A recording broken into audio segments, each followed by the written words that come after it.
I wouldn't say that I'm worried just yet, but yeah, I'd like to see the team start getting some wins again. What's cracking, everybody, and welcome back to Kraken R&R, where for the first time this season, the Seattle Kraken have now lost 3 straight games in regulation. Which, again, I guess is a testament to just how much better this season has been than last, because I think it only took them like 6 games to do that last season. But let's just call it like it is. This game in particular, even outside of it being another loss and the third one in a row, it was not a particularly fun one, even at that. Sure, the final score of 4-1 in favor of the Capitals does make it look worse than it actually was, but in the end, unless you're into really good goaltending that in the end isn't rewarded for it, then yeah, there really wasn't much to see. At least from a Kraken perspective anyway. So with that said, we might as well get through the lineup changes and through the game itself, so we can get on to the next one on Sunday against the Florida Panthers, where hopefully the Kraken can put together a little bit more of a complete and just straight up better effort. Lineup-wise then for the Kraken, there's already bad news here, as before the game we learned that Jaden Schwartz was out for this one with an upper body injury and is now day-to-day, which, considering his injury issues that kept him out for most of the back half of last season, I can only hope that this doesn't lead to something like that going forward, as he has been playing really well for the Kraken and been a big part of that top line. Meanwhile, also missing from the lineup for the Kraken from last game, though this time we already knew about it and saw it coming for quite a while, is Shane Wright. After scoring his first NHL goal in that game against the Habs, he was sent to Team Canada for the World Juniors, so he'll be again away from the team for a period of time. Depends on how far Canada goes into the tournament, but probably sometime in mid-January. Fortunately, at least on the good news front for the Kraken, Borgen, after having left the last game late, having taken a puck to the face, was back in the lineup for this one, though he was sporting a pretty nasty-looking black eye, which I guess ultimately just adds to that sandpaper tough mentality that he adds to the back line for the Kraken. As for the game itself, the first period honestly really wasn't all that interesting, unless you're really into good defensive hockey, as it was played very tight from a defensive perspective on both ends of the ice. Neither team really able to get much of anything going offensively, making it really hard defensively for the opposing team to get into the offensive end and get set up. Now, with that said, towards the middle of the first period, the Kraken did get set up and actually kept momentum in the offensive end for a few minutes there, but even at that, they weren't able to get much of anything as far as dangerous opportunities or grade A looks are concerned. Sure, again, they were able to rotate the puck around the offensive end pretty well, but they couldn't get really much of anything on net, as usually it was blocked before it got to the net, and again, anything that did get to the net was coming from the outside. And at the other end of the ice, in a refreshing change of pace, the Kraken were also playing very solid, tight defensive hockey, not really even allowing DC to even get set up in the offensive end, much less get chances off on goal. Now, with that said, by the end of the period, the Capitals do actually have more shots on goal, but they're all pretty weak ones, except for 2. Really, the 2 best scoring opportunities of the period do come for the Capitals, and they bookend the period pretty well. There's one towards the beginning as the Kraken got off to a bit of a sloppy start before settling in, which allowed Ovechkin to get a very good opportunity from out in front of the net. Fortunately, though, Grubauer was there to make the save right on the spot and then also pick up the rebound save. And then that same thing kind of repeats itself later on towards the final minutes of the first period. This time on the other side of the net, Sherry gets the first shot off, and then Ovechkin again gets the second one. But once again, Grubauer was there up against the post to make both of those saves. But even with all that, by the end of the first period, the score is 1-0 Kraken. And that comes in a last couple of minutes of the first period. In fact, I think there's just about over a minute left in the first. The Kraken win a faceoff in the offensive end. It's Geekie who wins the faceoff out to Kuhlman. Kuhlman gets it up to Larson, and Larson just kind of sits there with the puck for a second and then fires it off on net, and it just goes in. It is a relatively harmless shot from Larson up in the corner that just finds its way through a screen and into the top corner of the net to give the Kraken that 1-0 lead late in the first. And it did come after a first period for the Kraken that, while again, they weren't getting a lot of chances on net, part of the reason that they weren't getting chances on net, even through the good defense and shot blocking that DC was able to put up in front of them, the Kraken did also pass up a few pretty good scoring opportunities by just trying to get a little bit too cute with the puck and making one too many passes that would get intercepted or sent off to the boards. Unfortunately, the second period was a complete disaster. Now, by the end of the second period, it's just 2-1 Capitals, which really does not tell the story of how this period went. And the only reason it isn't worse than it was on the scoreboard is because of Philip Grubauer. The first 5, 6, maybe even 7 minutes of this second period It's all Capitals, constantly in the offensive end and getting a number of pretty good scoring opportunities that Grubauer is just save after save, bailing out the Kraken one after another. But of course, with the Kraken unable to keep the puck out of their end of the ice and get anything going the other way, eventually, even with Grubauer trying his absolute best to almost single-handedly, with some help from Larson making a couple of nice back-checking plays, but almost single-handedly keeping the Kraken in the lead. Eventually, there's a scramble drill in front of the net. The puck's just pinballing around in front of Grubauer. As he's trying to get his glove on it, he just can't quite manage to get it. Eventually, Mantha hits it out to the side, where before it can get to another Capitals player, unfortunately, Alexiak ends up kicking it into the net to tie the game at 1. So, because he touched it last, Mantha gets the goal, and well, yes, it is a bad bounce that ends up in the back of the net. This one is solidly on the defense for the Kraken, or I guess the lack of offense, as it was just too much offense over too much time for something not to go well for the Capitals. Following the game-tying goal, the Kraken are at least able to calm things down a little bit, actually even things out, so it's a pretty significant change from how the first period has gone up until this point. But a few minutes later, things just get worse as there's a big hit behind the Kraken net, I think it was. Either way, it's Alexiak that lays the hit, and it's one that's up high, which not only gets him sent to the box, but also ends up getting him kicked out of the game, as they end up calling it a 5-minute major and game misconduct. So Alexiak's not only out for the game, but also sends the Capitals to 5 minutes of power play, regardless of how much they score. So at this point, with the way the power play's been going lately, even coming off of a pretty good game, and the way this period has been going, yeah, this is pretty much the end of the game here. You just know the Capitals are probably going to score at least once, more likely twice, or maybe even 3 times, and the game's going to be over by the time we get to the third. However, the Kraken penalty kill comes up huge on this one. Yes, the Capitals do eventually end up scoring to get to that 2-1 score that the second period ends with, but the Kraken looked like, honestly, for most of this power play, that they were going to kill it off. And with just over a minute of those 5 minutes left, it takes the one defensive breakdown the Kraken had on this entire power play, as both Larson and I think it was Susie try to collapse on the same guy.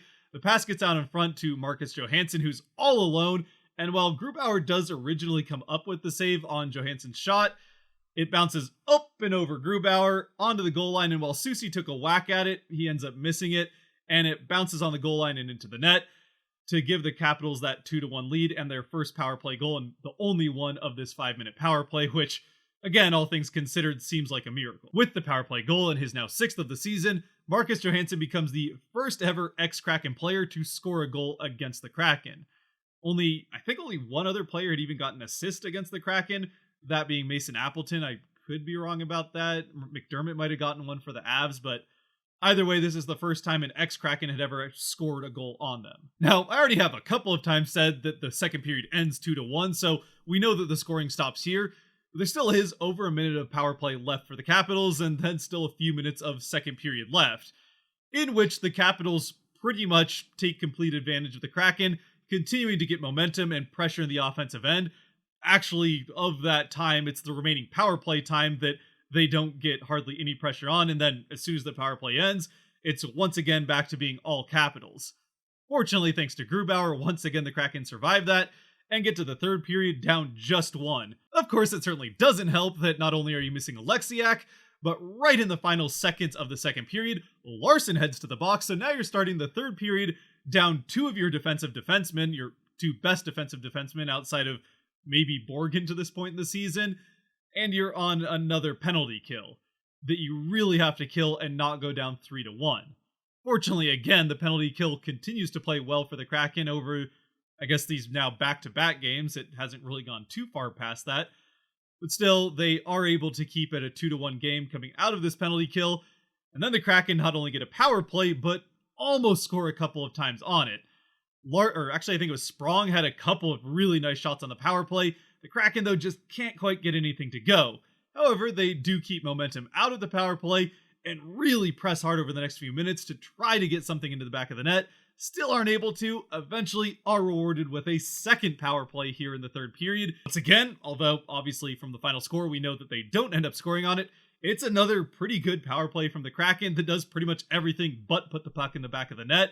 Beniers has a rifle of a shot that just happens to go off of the crossbar, he had the goaltender beat, but just puts it off the metal instead of going into the net. Right after that bounces out of play, he immediately looks to the sky and kind of stick on the head because he knew he had that one. Just barely misses what was still kind of a small window to put it into, but he knew what that one would have meant. So here we are halfway through the third period, and honestly, things don't look that bad for the Kraken. Sure, they're still down 2-1 in a game that's been played pretty tightly defensively, but they've pretty much controlled the game entirely in this third period so far with the 2 power plays, and even that 5-on-5 window having spent 90% of it in the offensive end. That having been said, the one little window there where the Capitals did get a rush chance the other way was probably the best scoring chance of the period to this point. Maybe even the best 3 scoring chances, where Ovechkin, with the puck going into the offensive end, makes an absolutely nasty play to dangle the pants off of Dunn and get a beautiful crossing pass to the other side to beat Grubauer. Or not! Oh my goodness, what a save! Grubauer dives from one side of the net to the other, extending his toe, getting it to the post just in time to come up with a spectacular save. But the rebound is a juicy one right out in front, and of course there's a Capitals player there to pick it up and put it in. No! Another save from Grubauer! What? Oh, and there's another rebound, and he saves it again! It's not 1, not 2, but 3 back-to-back-to-back spectacular saves from Grubauer. The first one easily the best. The second one kind of just hits him, but he still makes a nice save to get back up after making the sprawling toe save on the first one to get in position to make the second one. And then a second nice toe save on the second rebound and third shot on goal. It might be the best goaltending sequence we've ever seen from a Kraken goaltender. If not, it's certainly up there. And once again, absolutely saves the game for the Kraken, or at least keeps them in it here 5 or so minutes into the third period. Unfortunately, though, as we get back to the middle of the period, just after that second power play for the Kraken concludes, once again, as they have all the momentum and are pressing to try to tie the game up, probably the single worst penalty we've seen all season, and again, recently we've seen some bad ones, is called on Yanni Gourde and sends him to the box, which, while the Kraken do again end up killing off this power play, it does serve the purpose of pretty much completely killing off all the momentum that the Kraken have built up to this point in the period. It's a holding call against Gourde that sends him to the box on Evgeny Kuznetsov. And while we've talked about a few times on this channel over the last season and a third or so by this point, on either borderline or even downright bad calls, and a couple of times recently on some of those bad calls, with most of the rules in the NHL rulebook, there is some room for interpretation or gray area built into those rules just by the nature of the game. However, with pretty much every rule, there's at least a baseline minimum that should be met in order for a call to even be mildly acceptable. And I would have to think with holding, at least touching the player with your glove would probably be that baseline. And not only does Gourde not even touch Kuznetsov with either one of his glove hands, he doesn't even take either one of his hands off of his stick. Now, maybe they just called it on the wrong player. After all, Dunn did actually touch Kuznetsov with one of his gloves, but even then, he more just kind of brushed his shoulder as he was trying to regain balance, fighting for the puck. So even that, had they called it, I guess it would maybe be excusable. It'd still certainly be a pretty soft and honestly kind of bad call, but you could at least maybe see an argument for it.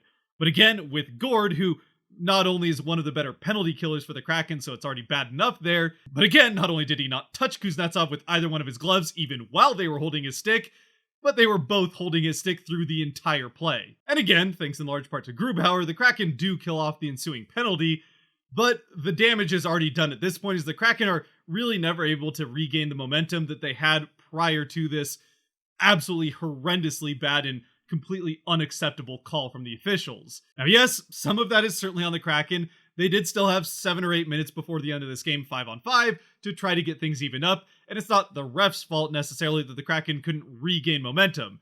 It might be their fault that they lost in the first place, but not their fault that the Kraken couldn't get things going again. Eventually, Seattle does create a couple of scoring chances at 6-on-5 when they, with just over 2 minutes left, do eventually pull Grubauer. But just as soon as the Kraken start to get those chances off on net, and Lindgren makes a couple of pretty nice saves, the officials step in one more time with yet another absolutely spectacularly bad call. And would you know it? Once again, it has to do with their complete inability to have any idea what holding something is with a glove. This time, it isn't holding another player.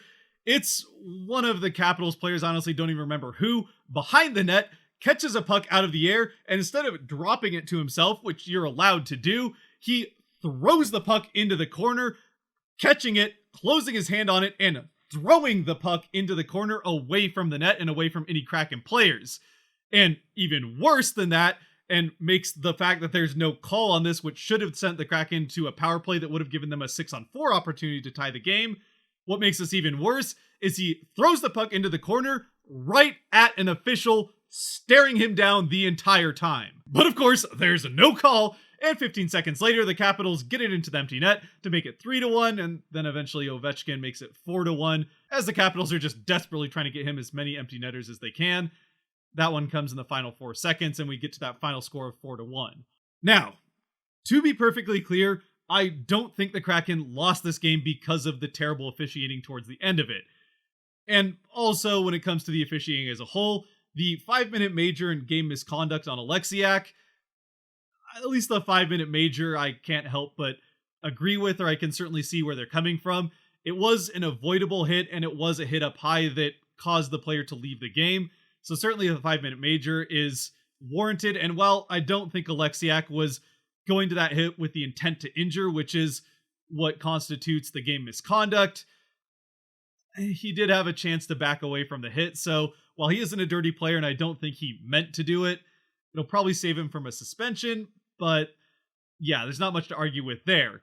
Meanwhile, while the two terrible calls at the end of the game do rob the Kraken twice from a fair chance to tie the game and send it to overtime, the fact that they're even in position to send it to overtime in the first place was one that really only had to do with Philip Grubauer and how well he was playing in net. Now, Grubauer's part of the team, so I guess as a whole, the Kraken got there as a team. But still, that second period, they played so poorly that I don't know you can really necessarily argue that the Kraken deserved to win this game. Plus, even with both of those bad calls, even if there isn't that power play, the Kraken still would have to tie things up, and the Capitals were playing still pretty good defense. And even with the late one, if they were to get that power play late in the game in the 6-on-4, there's no guarantee with just, I think it was 2 minutes left in the game, or yeah, just a little bit less than 2 minutes left in the game at that point. There's no guarantee that the Kraken score on that power play anyway. And even then, they'd still have to win it in overtime. So again, don't think the Kraken lost just because of bad officiating, though it certainly didn't help their efforts in trying to get back into the game and send it to overtime. And it certainly is no excuse whether or not they lost because of it for that absolute horrendous beer league level officiating. And if you're a beer league official, honestly, I think you probably could have done a better job with either one of these calls. Really, in the end though, all that aside, just as far as the Kraken part of this game is concerned, not a very complete game from them whatsoever, certainly not defensively. They do play a pretty good defensive first period, but that second period is, that's a second period that's going to lose you more games than you can come back from. Offensively, the Kraken had their struggles there too, though I think a lot of that had more to do with just good defense from the Capitals and some opportunities given up by the Kraken by just trying to make one too many passes, something that we saw them do last season that certainly didn't help their offense then. So it'd be nice to see them get back to just that shooting mentality that has helped their offense be massively improved to this point this season so far. As far as Kraken stars in this game are concerned, well, there is at least one player who I think is very deserving of a star, and honestly I think got robbed of getting one of the official stars, and that's clearly Philip Grubauer. An absolute spectacular night. He only lets in 2 of 26 shots against him, and both of those were somewhat unfortunate bounces. He was, all in all, pretty much a brick wall in net for the Kraken in this one, trying his hardest to steal a game for Seattle, just couldn't quite make it happen, unfortunately, with, again, those bad bounces and all the other issues we've already talked about. Second star, I do think Larson is probably deserving of one. He had a pretty good game defensively. He did have the one mistake that led to the power play goal, but he also, I guess, made up for that with the goal of his own that was the only goal for the Kraken. And as for a third star, again, there really weren't that many players that stuck out necessarily in this game. Probably the next closest would be Matty Beniers. And all in all, I think he played well enough to get a star. So while I'm kind of borderline on handing out a third star at all in this one. I will give Beniers a third star, but let me know what you think in the comments section. Again, I think at this point, there's probably not a lot of people even watching to this point in the video. So let's just hope for a better game against the Panthers on Sunday, which, by the way, I will be streaming for. And as always, if you have made it to this point, thank you very much for watching. If you did like or enjoyed this video, there are buttons for that kind of stuff down below that help support the channel, so I'd appreciate you using them. And until that game against the Florida, which hopefully I'll see you all during, stay safe out there, be good to each other, God bless, and go Kraken.